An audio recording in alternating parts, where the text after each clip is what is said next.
Assalamualaikum warahmatullahi wabarakatuh. Saya Nafa Faradina dari Fakultas Hukum Jurusan Hukum Universitas Syekh Kuala dengan NPM 2103 10 10 10 162. Di sini saya akan membahas beberapa materi yang ada di pengantar hukum Indonesia. Nah, materi pertama yang akan dibahas adalah pengertian dari hukum tata negara. Ada beberapa ahli yang ikut mengemukakan pendapatnya. Yang pertama ada dari M. Solih Lubis. Beliau mengemukakan bahwa hukum tata negara adalah seperangkat peraturan mengenai struktur pemerintahan negara, alat-alat pemerintahan, tugas-tugas dan hubungan antara alat-alat tersebut. Kemudian ada dari Dastur Raja. Beliau mengemukakan bahwa hukum tata negara adalah hukum yang mengatur organisasi negara, hubungan alat perlengkapan negara, susunan dan wewenangnya, serta hak dan kewajiban warga negara. Yang ketiga ada dari Djoko Sutono dalam CST Kansil. Beliau mengatakan bahwa hukum tata negara adalah hukum mengenai jabatan-jabatan negara di dalam rangka pandangan mereka terhadap negara sebagai sebuah organisasi. Nah, dapat disimpulkan nih kalau hukum tata negara itu adalah hukum yang mengatur negara dalam keadaan diam. Kenapa? Karena hukum tata negara hanya mengatur susunan negara, bentuk-bentuk negara, tujuan negara, serta alat-alat perlengkapannya, tetapi tidak mengatur bagaimana cara mempergunakan alat-alat tersebut sebagaimana tugas-tugasnya. Kemudian hukum tata negara ini ada dalam arti sempit dan ada dalam arti luas juga. Dalam arti sempit, hukum tata negara adalah hukum tata negara positif di suatu negara. Artinya hukum tata negara yang sedang berlaku saat itu di suatu negara. Kemudian hukum tata negara dalam arti luas adalah hukum tata negara dalam arti sempit ditambah dengan hukum administrasi negara. Kemudian kita akan membahas sedikit sejarah ketatanegaraan di Indonesia. Nah, pada tanggal 29 April 1945, Jepang membentuk suatu badan bernama BPUPKI yang beranggotakan 62 orang. Nah, BPUPKI ini dilantik pada 28 Mei 1945 dan diberikan tugas untuk mencari dasar negara. Kemudian mereka melakukan sidang sebanyak 2 kali. Sidang pertama yaitu dilakukan pada tanggal 29 Mei sampai 1 Juni 1945. Sidang ini tuh disebut sebagai sidang babak perencanaan, di mana agenda sidangnya adalah mencari dasar negara.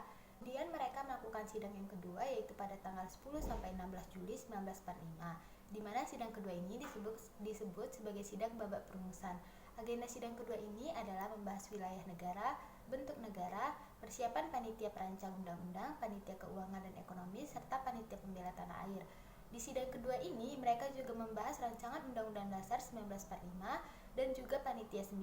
Kemudian terbentuklah Piagam Jakarta. Pada saat terbentuknya Piagam Jakarta menuai sedikit kontroversi yang terletak pada sila pertama yaitu kewajiban menjalankan syariat Islam bagi pemeluknya.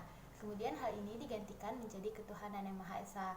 Setelah itu BPUPKI dibubarkan dan digantikan oleh badan baru yaitu PPKI yang dibentuk pada 7 Agustus 1945 dan dilantik pada 9 Agustus 1945. Nah, PPKI ini diketuai oleh Insinyur Soekarno dan diberikan tugas untuk mempersiapkan kemerdekaan Indonesia.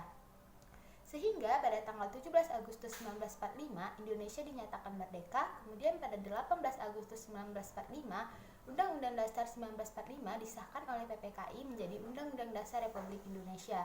PPKI memiliki agenda sidang sebanyak 3 kali. Nah, sidang yang pertama itu dilakukan pada 18 Agustus 1945, di mana agendanya adalah mengesahkan Undang-Undang Dasar Republik Indonesia, kemudian melakukan pemilihan presiden dan wakil presiden. Sidang kedua yaitu pada 19 Agustus 1945, agendanya adalah menetapkan Indonesia menjadi 8 provinsi beserta gubernurnya, serta menetapkan 12 departemen beserta menterinya, dan juga mengusulkan membentuknya tentara kebangsaan.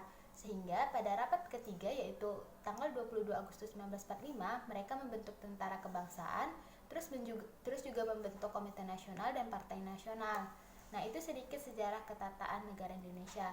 Nah, berhasilnya sidang PPKI yang pertama dan yang kedua itu maka secara formal mengatakan Indonesia telah memenuhi syarat sebagai sebuah negara. Selanjutnya ada asas-asas dari hukum tata negara. Yang pertama ada asas Pancasila. Nah, asas Pancasila ini meliputi asas ketuhanan yang Maha Esa, asas kemanusiaan, asas persatuan, asas kedaulatan rakyat, dan asas keadilan sosial.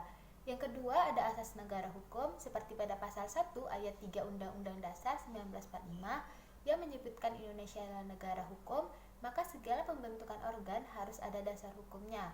Yang ketiga ada asas demokrasi atau asas kedaulatan rakyat.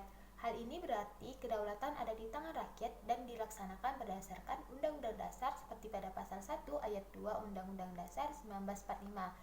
Kemudian ada asas negara kesatuan.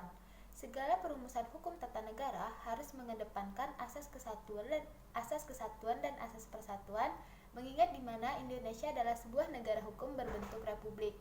Asas yang kelima ada asas kekeluargaan. Hal ini mengandung bahwa segala penyelesaian ketetapan itu berdasarkan musyawarah.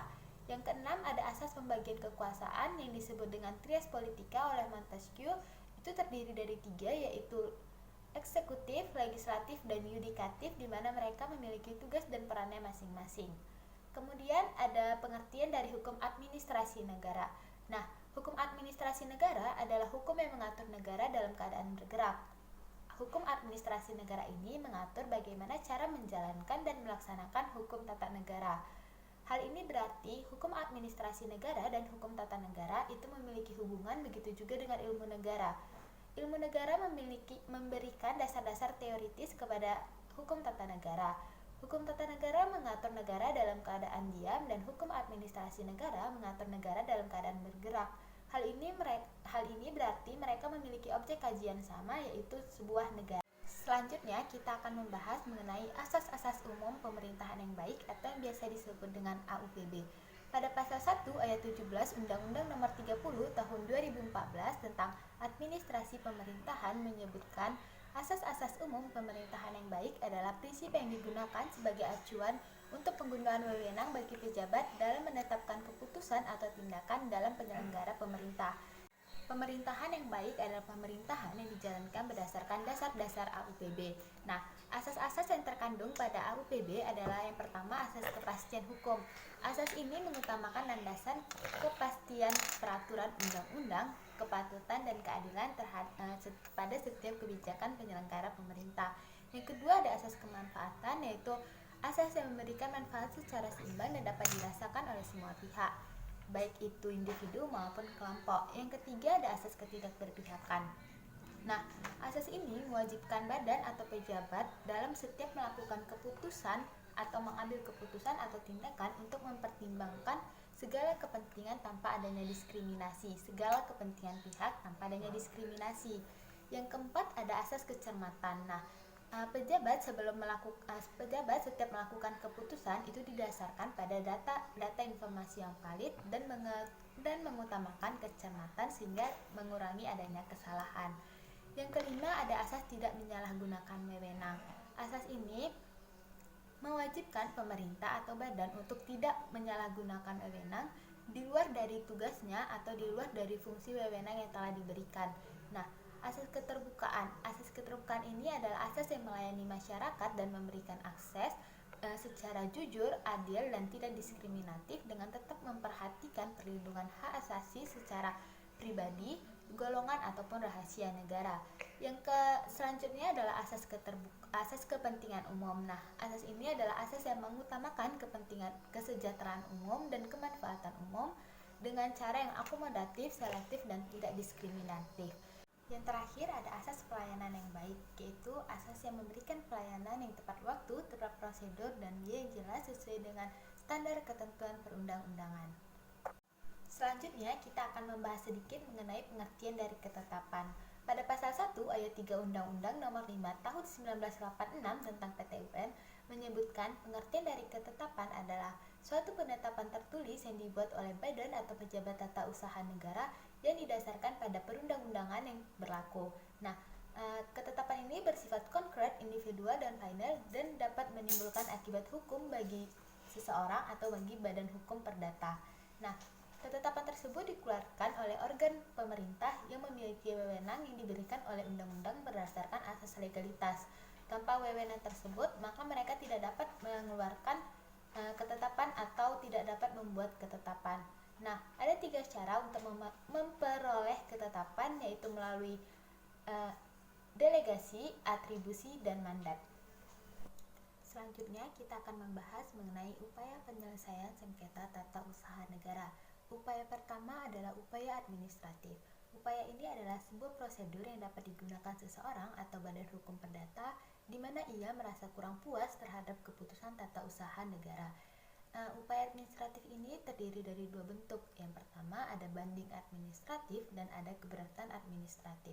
Banding administratif dilakukan oleh instansi atasan atau instansi lain dari mereka yang mengeluarkan keputusan tata usaha negara yang bersangkutan.